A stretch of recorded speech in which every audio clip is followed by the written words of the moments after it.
underwater adventures of Biggles.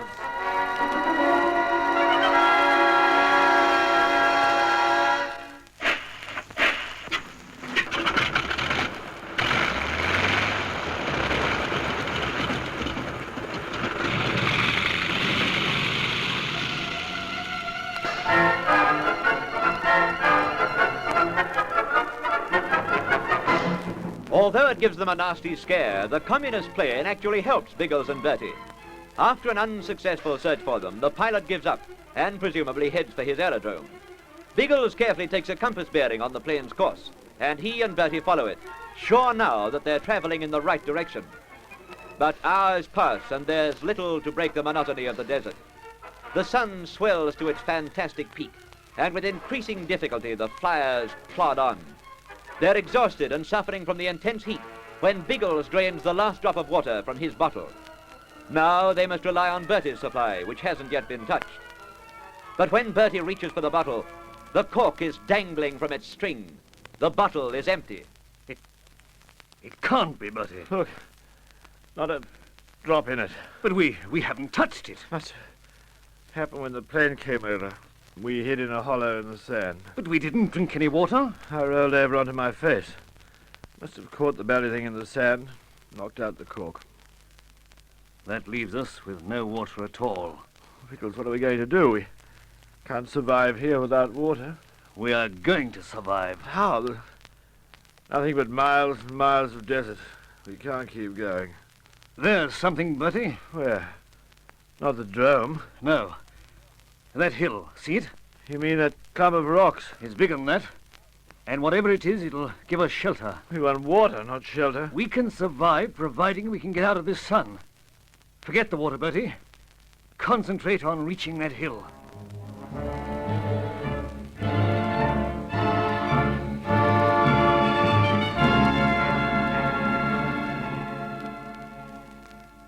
Faster.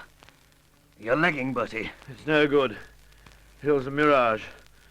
We aren't any closer than when we started. It isn't a mirage, and we are closer. It's definitely bigger than it seemed before. It doesn't look it to me. Give up, Biggles. Just rest here. We'll do no such thing. Get to your feet. Come on.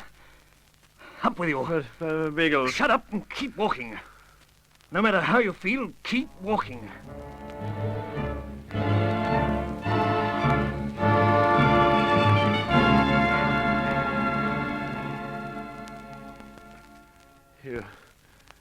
You go on.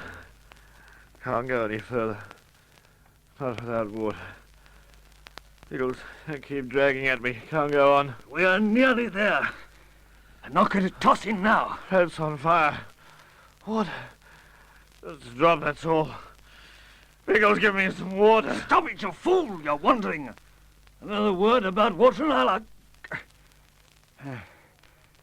Come on. Sling your arm round my shoulder and I'll help you the rest of the way.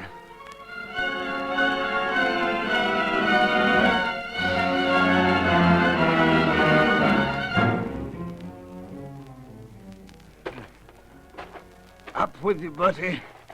Up on these rocks. Shade up here. You'll feel better in the shade. Water. Must have water. For Pete's sake, stop talking about it. I'll do what I can for you. Yeah. There. Comfortable? Yes. Not so hot in the shade. We'll both feel better for a rest. Biggles, being a ballet nuisance, but I think I'll go cuckoo without a drink. Trying to hang on. Bad as that, is it? Sorry, old bean. All right. You lie here. Quite a big hill, this. See what I can find, but hold on to yourself. Keep sane, whatever you do. I'll try. Thanks, Biggles.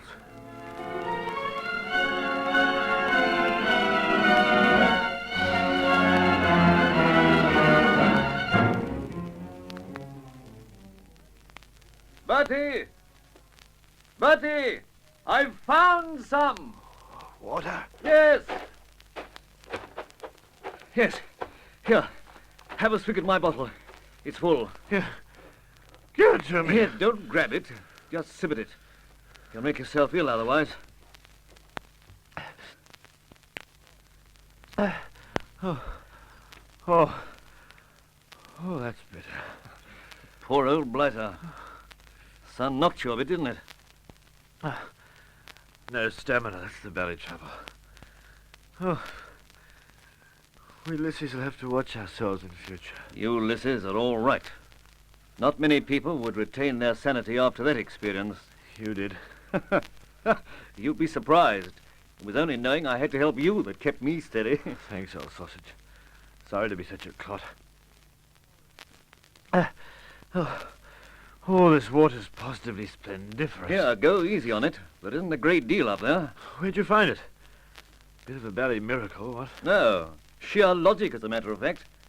I remembered a similar experience we had in the Sahara. We were caught without water, near a hill exactly like this. Baked potatoes. Yes, we found a seepage pool. The water had soaked down through the rocks and collected on the floor of a cave. It's reasonably common in these rocky hills. I found a pool like that about halfway up. Oh, thank goodness you did. I'm beginning to feel a new Lissy already. Be able to trundle onwards again in a couple of jiffs. Not until it cools off a bit. I don't want a repetition of this morning's experience. Oh, we'll make ourselves comfortable here and go on when we feel more like it. Old Bean, we Lissies are the perfect slaves. We wouldn't dream of disobeying you. In fact, we might make the most of it and grab a bit of snooze. Wake us when you feel like going on, will you?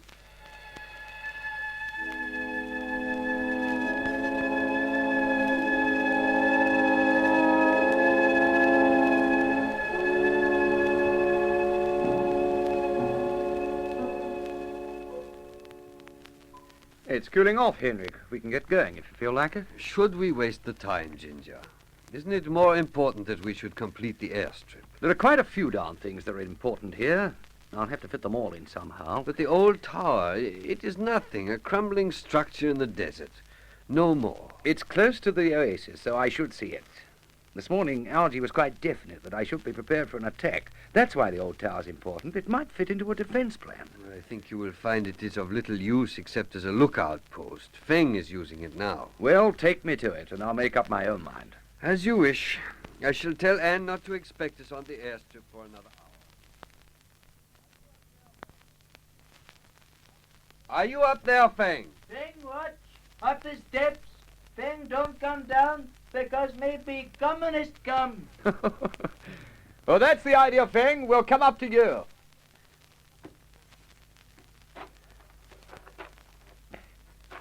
Oh, you're right about the tower crumbling, Henrik. Not much of it left. Oh, it is over 1,000 years old. Oh, hello, Feng. How's the lookout job going? Feng, good lookout. Feng, see them very quick and tell oasis. Oh, you're doing very well. No sign of anything yet? No, master. Nothing for looking out but desert. By George, you're right there. It seems endless, doesn't it? But you can see further than I expected from up here. It is quite a good lookout post. Feng does not always come so far from the oasis, but this is so high that he can survey the surrounding desert for miles. Would he have time to get back with a warning? We're almost a mile from the oasis, aren't we? Oh, yes, but there would be time. You understand that our enemies are unlikely to approach us except on horseback. Horses raise a cloud of dust in the desert, which would be seen before the men themselves came into view. They might be 5 or 7 miles from here. Feng would reach us first. I suppose so. Righto, Feng, keep your eyes open. If you come in at dusk, one of us will relieve you and watch from outside the oasis. I'll come when I'm tired. Feng, good lookout. Don't give in. Good for you. But don't risk going to sleep on the job. Oh, well, let's have a look at the place. Nothing up here except the one big room, eh? Other room down the steps. Feng, show you? Oh, no fear. You keep watching the desert. Yours is the most important job in the place. Feng, what? Feng, important. You know the other room, Henrik? It is really a cave hollowed out of the rock beneath the tower. Mm-hmm. The entrance to it is over here. Here, these steps.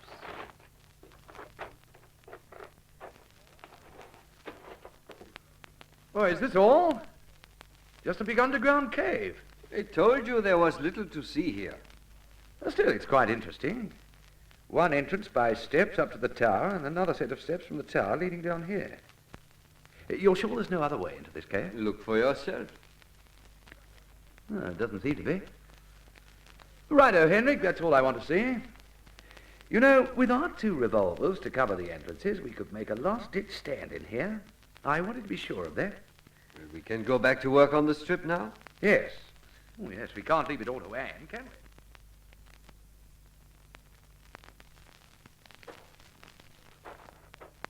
Huh? What? Hey, Biggles, where are you off to? I tried to sneak off quietly so that you could have your beauty sleep. I was going to climb to the top of the hill. Sizzling sausages in this heat? Bit of a belly glutton for punishment, aren't you? It's not for the exercise. I'm interested to see the view from up there. And here was I thinking we Ulysses were going off our rocker. Honestly, old Trout, you want to be careful in this sun. It's quite a high hill, and we might see a long way. Baked potatoes, I've just had a thought. You might be able to see the drome from up there. That's a thought I thunk while you were snoring your nut off. Want to come? Just you try to stop me. After that sleep, we Ulysses are in the mood to turn any blooming mountain into a molehill. Lead on, McGill. There's a bit of a ledge up there. It's only a few inches wide, but I should be able to drag myself up onto it. Why, I say, you're a bit beefy for that, old bean. You won't fit up there. I'll have a shot at it. But if you slip, you'll do a nosedive to the bottom of the hill, and you wouldn't look your best with a broken neck. Then I mustn't slip. Ease round closer to me so that you can help me. Oh, well, if you're positively intent on committing suicide... There, up you go. We'll try to catch you if you fall. I've quite a good grip here. If you can give me a hoist. Oh, Holy smoke! sizzling sausages, Biggles! It's an eagle! It's all right. It's gone. Must have a nest on top of the cliff. Now, give me that hoist. Right, come on. Good. Right, I think I can hold on. right, all right. Look out, Biggles. It's coming back. Biggles, look out. It's going to attack you. In his precarious position, Biggles will be easy prey for a savage eagle. Can he fight off the huge bird? Will he and Bertie find the communist aerodrome? Make sure you don't miss the thrills in the next chapter of The Air Adventures of Biggles.